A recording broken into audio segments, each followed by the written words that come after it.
Baik, saya lanjut ya dengan teori lagi ya. Ini kontinuitas arus listrik. Jadi kita pernah belajar waktu itu tentang hukum Kirchhoff ya. Beberapa waktu lalu kita telah membuktikan hukum Kirchhoff tegangan waktu membahas tentang medan listrik, medan elektrostatik. Ya, ada Kirchhoff voltage law gitu ya. Kita menjumlahkan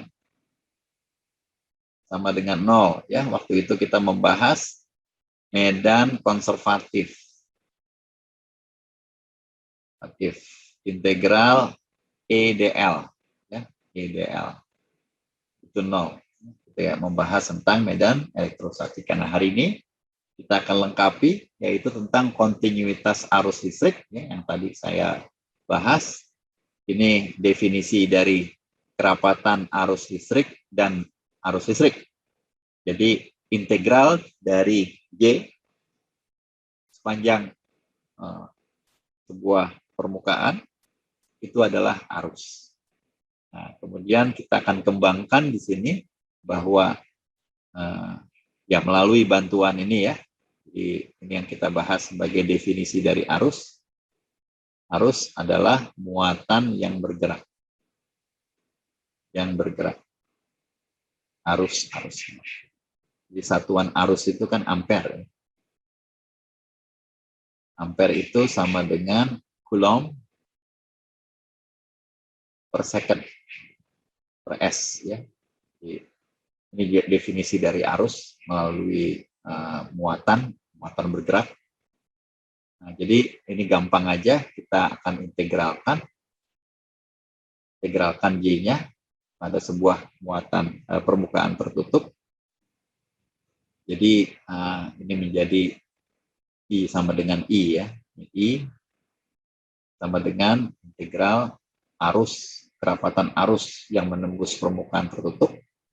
Jadi kalau saya andaikan saya mempunyai di sini kawat, mempunyai kawat listrik, sambungan ya. Ini ada kawat listrik satu di sini, satu, ini 2 dan ini 3 atau I atau apapun ya, jumlahnya banyak. Maka permukaan tertutupnya itu ya menyelubungi semua, ini semua. Tetapi yang ini tidak ada J-nya.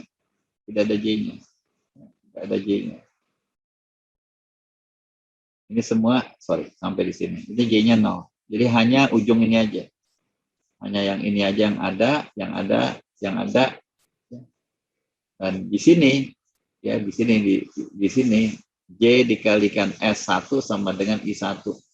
Ini J2 dikalikan S2 I2. Di sini J3 atau JI ya, dikalikan SI sama dengan II. Nah, itu kita jumlahkan semua. Kita jumlahkan semua sesuai dengan arahnya, karena dia merupakan perkalian titik dari dua buah vektor.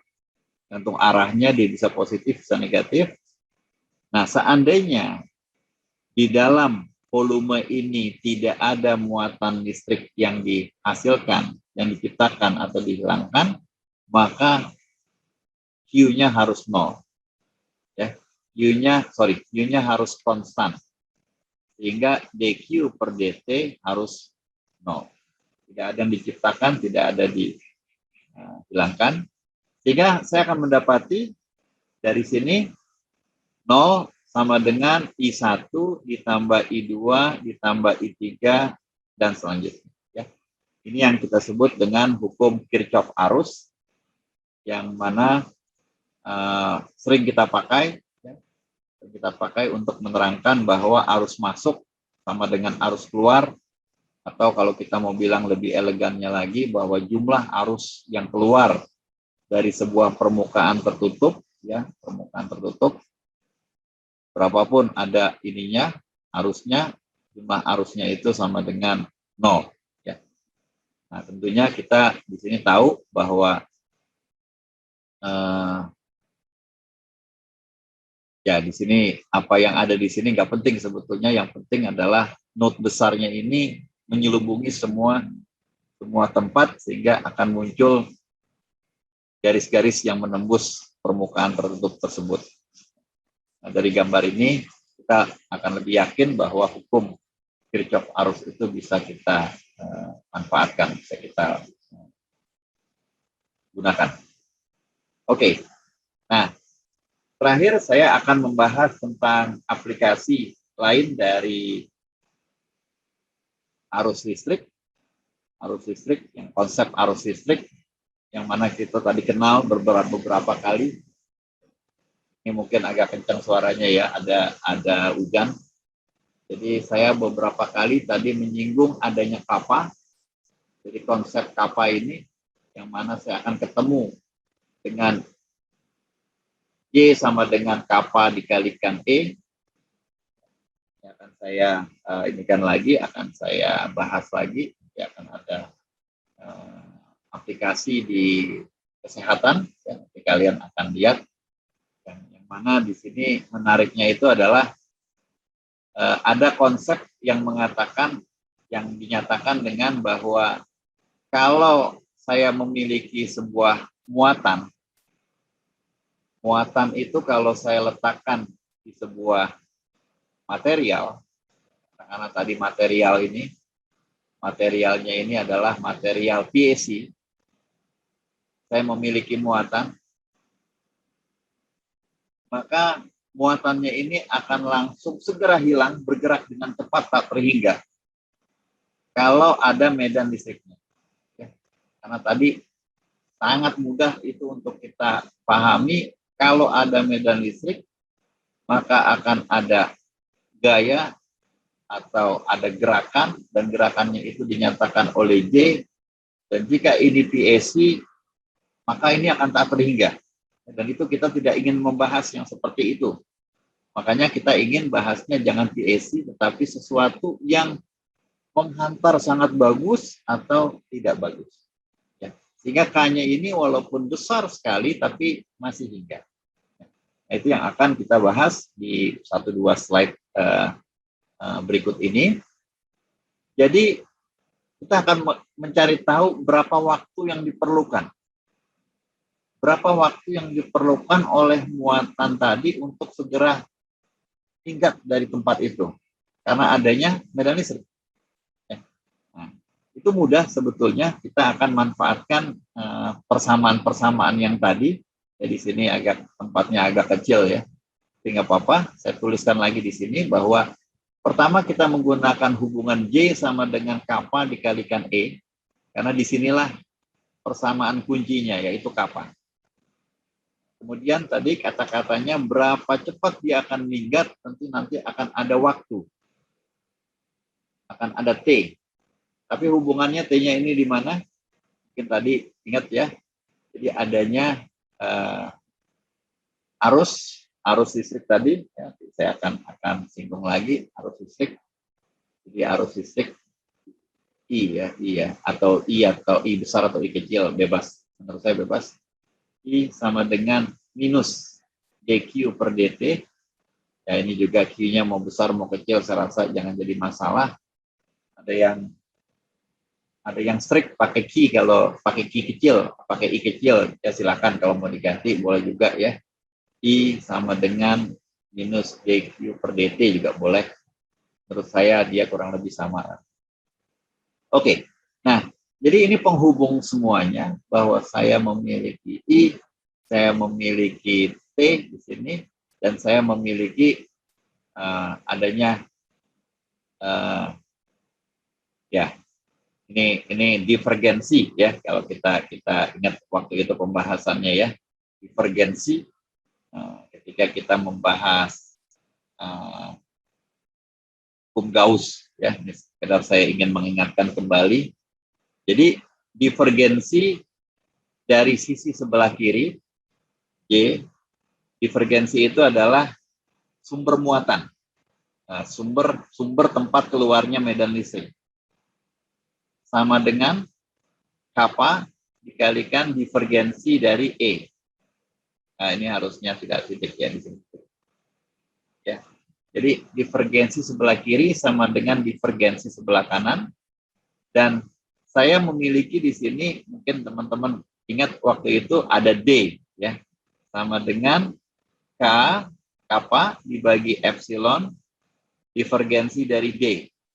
Ya, jadi mungkin ingat waktu itu bahwa D sama dengan epsilon kali E. Ya. Jadi saya menggambarkan sebuah benda material di sini memiliki besaran dulu ya, epsilon atau epsilon R, dan sekarang saya tambahkan dengan besaran kappa. Jadi setiap material itu mempunyai epsilon dan mempunyai kappa. Nanti ketika kita membahas medan magnet, ada lagi permeabilitas. Ya, saya tulis kecil dulu di sini. Mu. Ya. Nah, sementara ini ada dua-dua ini, kappa dan epsilon. Nah, kemudian yang menarik adalah bahwa dengan persamaan ini tadi, ya, salah satunya ini atau ini, saya bisa menuliskan divergensi dari J itu minus muatan persatuan volume dibagi dengan T sama dengan kappa dibagi dengan epsilon. Nah, ini saya ambil dari pertemuan medan elektrostatika, ya, karena divergensi dari kerapatan flux elektrik itu adalah rho V atau muatan persatuan volume. Jadi saya mendapati sebuah persamaan diferensial. Nah, dari persamaan diferensial ini saya akan solusikan. Nah, ini singkat aja. Ya, ini solusinya. Ya, jadi persamaan diferensial tadi minus delta rho V dibagi dt sama dengan kappa dibagi epsilon dikalikan rho V. Nah, belakangan saya akan gunakan istilah theta di sini, ya, yaitu waktu relaksasi. Nah, ini menariknya ya. Jadi saya dapati persamaan seperti ini. Apa isi persamaan ini? Isi persamaan ini mengatakan pada saat T sama dengan 0, di situ ada muatan. Kemudian dengan berjalannya waktu, muatannya itu akan hilang. Akan pergi ke tempat lain. Seberapa lama? Selama ini. Disebut dengan waktu relaksasi. Ya. Jadi kalau kalian gambarkan ini persamaannya, ketika T sama dengan 0, ini sumbu waktu. Ketika T sama dengan 0 di sini, kemudian dia turun dengan cepat. Seberapa cepat dia tergantung taunya ini. Ya, ini adalah muatan yang nempel di sana, terkonsentrasi di material tersebut.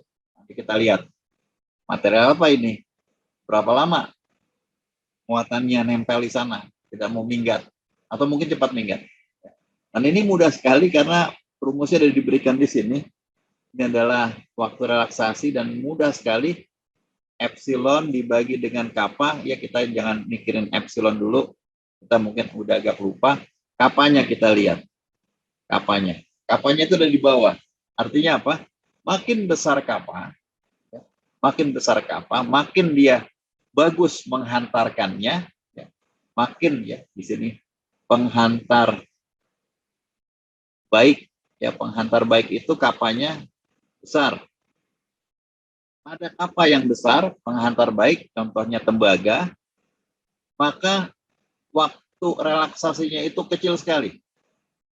Coba kita hitung di sini, silakan nanti dimasukin angkanya, 2,5 kali 10 pangkat minus 14 second. Artinya apa? Artinya muatan di sana tuh langsung hilang begitu kita taruh. Begitu kita taruh di tembaga langsung hilang. Kalau kappanya tak terhingga tentu nol ini, nggak ada. Ya, jadi seperti itu. Kemudian pada penghantar atau pada isolator atau penghantar yang buruk, itu kappanya kecil sekali. Kappanya mungkin 0,01 tadi pada tanah. Sehingga taunya itu besar. Jadi misalnya di tanah atau di kain, di tembok, ya, di benda-benda yang ya, misalnya ini teflon, ya, maka taunya ini besar. Jadi muatan itu nempel di sana. Muatan tidak mau bergerak dari sana.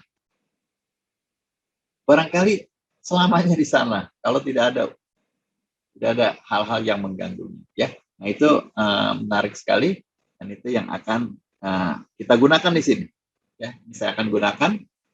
Jadi silakan nanti kalau kalian iseng-iseng juga lihat beberapa aplikasi kesehatan, ya. Jadi teknik elektro itu sangat erat dewasa ini memainkan peranan untuk membantu dokter melakukan pengamatan, ya. Yang tetap paham kesehatan itu dokter, kita cuma bantuin aja. Ya, jadi ini ada bidang ilmunya, nanti iseng-iseng juga kalian bisa search di internet, ya, istilahnya itu biomedical engineering. Menarik sekali. Jadi bagaimana kita dengan kehebatan orang elektro, yaitu berupa pengamatan dengan tegangan, dengan arus, dengan kapah, ya, dengan beda, ya, dengan apa namanya, dengan epsilon, dan dengan beberapa hal lain, ya, muatan dan sebagainya, kita bisa membantu, dan ada banyak sekali alat-alat bantu dikembangkan oleh orang elektro yang dipakai oleh dokter. Ya, salah satunya namanya elektrokardiogram. Ya, ada banyak, nanti kalian kalau lihat-lihat itu iseng-iseng ada ya, zaman dulu itu kan juga termasuk ronsen, ya. Ada juga CT scan, ya, MRI itu pakai medan magnet. Kemudian ada, ya, banyak lah, ya, banyak. Termasuk sebetulnya USG itu, ya, dengan ultrasound itu juga orang elektro yang merancang. Jadi ini elektrokardiograf, ya. Nah, ini menariknya, ya, elektroda itu akan dipasang nanti di tubuh manusia, apa di dada atau di pergelangan tangan, kaki, ya, untuk mengukur beda potensial yang ada di tubuh manusia. Jadi teorinya itu gitu, Bang. Manusia itu adalah reaktor mini, ya. Miniatur dari reaktor dari sumber, dari pusat tenaga listrik, ya, tapi bentuknya mini. Dan elektrokardiograf ini mampu mengukur beda potensial dengan besaran 1 milivolt, sorry. Detailnya saya nggak hafal, bisa dilihat di buku nanti dia sampai turun bisa berapa. Beda potensial ini diakibatkan oleh aktivitas jantung. Nah, itu yang menariknya. Jadi ada orang ketemu di sana, mungkin lagi ngopi-ngopi bareng, ya, lagi ngobrol santai, seorang dokter sama seorang elektro ternyata nyambung gitu. Jadi jantung dan otak segala macam manusia ini sebetulnya digerakkan oleh pulsa-pulsa elektrik. Ada semacam denyut beda potensial atau tegangan tadi diakibatkan oleh beberapa organ tubuh, ya. Jadi tadi jantung itu melakukan aktivitas dan itu mengakibatkan beda potensial. Nah, jadi dokter ini ingin ngamatin, dengan bantuan ini ingin mengamati kondisi jantungnya. Jadi jantungnya orang seperti apa sih? Nah, itu ada kurvanya nanti, ya. Kurvanya ini saya nggak ingin detail. Kurvanya ini spesifik gitu. Katakanlah begini, oh kalau begini ini orangnya sehat. Oh, kurvanya seperti itu, orangnya ada gangguan XYZ. Tetap dokter, ya, bukan insinyur nanti yang turun tangan. Kita hanya membantu dokter, ini begini loh. Oh ya, ternyata bermanfaat buat kedokteran. Dan ada besar tegangannya, ataupun juga kita bilangnya ini periodenya, ya, periode. Dia akan berulang-ulang gitu. Nah, ini akan berulang-ulang seperti ini. Ada banyak sekali yang dimanfaatkan fenomena-fenomena fisika elektrik untuk melakukan pengamatan sehat atau tidaknya manusia. Nah, kemudian di sini ya, entah dari ukuran dari mana, ya, dari literatur juga, ya, tubuh manusia itu memiliki konduktivitas sekitar 0,2 Siemens per meter. Jadi manusia ini sebetulnya isolator, ya. Manusia itu isolator. Dan memiliki, ini epsilon R, ya. Epsilon R-nya 81. Mainly ini darah atau cairan, ya. Air itu 80. Denyutan jantung berjumlah 60 kali per menit. Nah, nanti kaitannya nanti dengan hitung-hitungan tadi ya. Kita lihat berapa angka-angkanya. Oke ya. Nah, di sini ya. Nah, waktu relaksasi bisa dihitung. Jadi tadi waktu relaksasi itu tau sama dengan epsilon per kappa, yang mana epsilon ini sama dengan epsilon R kali epsilon 0, tinggal dimasukkan aja. 81 sekian, sekian, dibagi, ternyata angkanya ini kecil sekali. Jadi waktu relaksasi itu kecil sekali, terlambat sekali. Karena saking lambatnya kita anggap dia seperti sesuatu yang sifatnya elektrostatik. Karena dia lambat sekali, kecuali waktu relaksasi cepat. Dia kalah cepat sama gerakan jantungnya. Gerakan jantungnya itu 60 kali dalam 1 menit atau sekitar 1 hertz ya. Jadi ini angka yang diabaikan. Nah, jantung manusia itu untuk pendekatan pertama kita coba dekati dengan model sebuah bola. Dengan ya ini kita bilangnya adanya arus yang mengalir di sini ya. Arus mengalir positif negatif, dengan positif negatif ya kita bilangnya dipol ya. Dipol arus.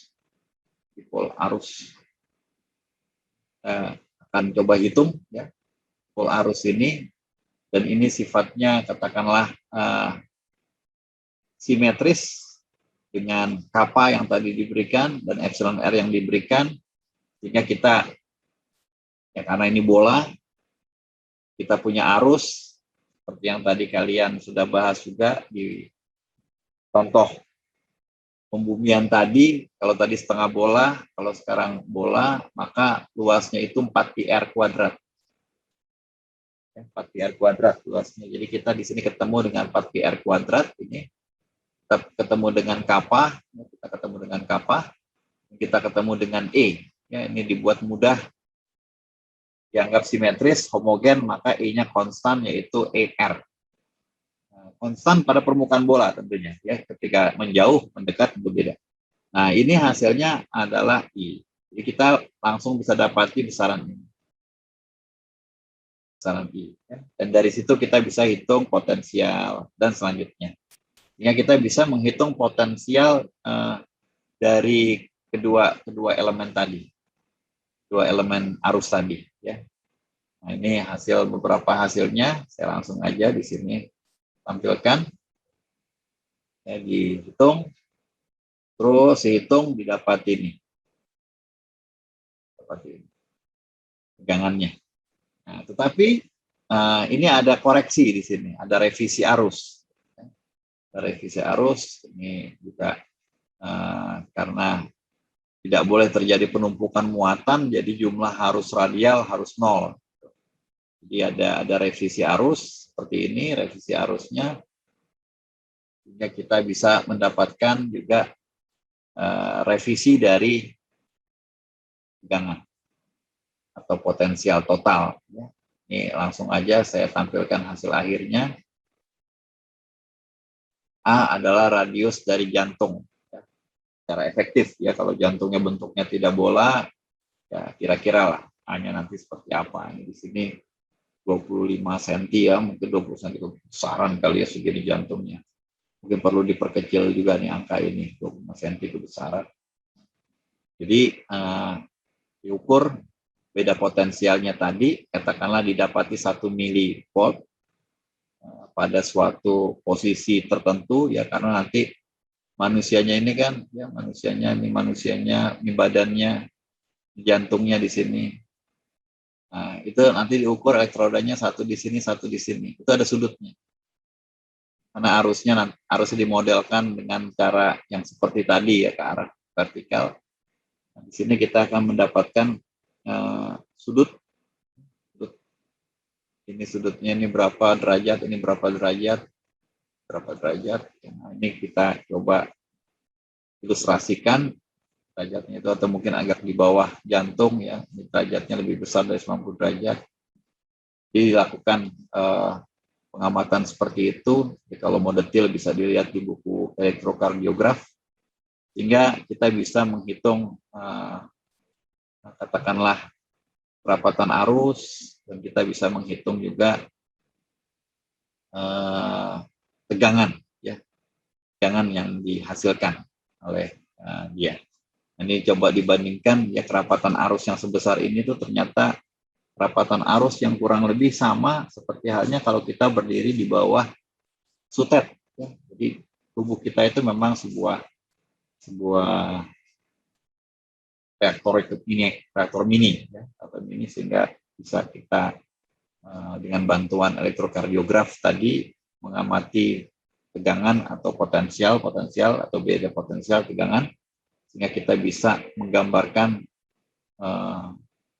fenomena jantung tersebut. Nah, itu kalian namanya tuh problemnya problem inverse. Itu juga problem yang menarik, yang nggak terlalu mudah gitu.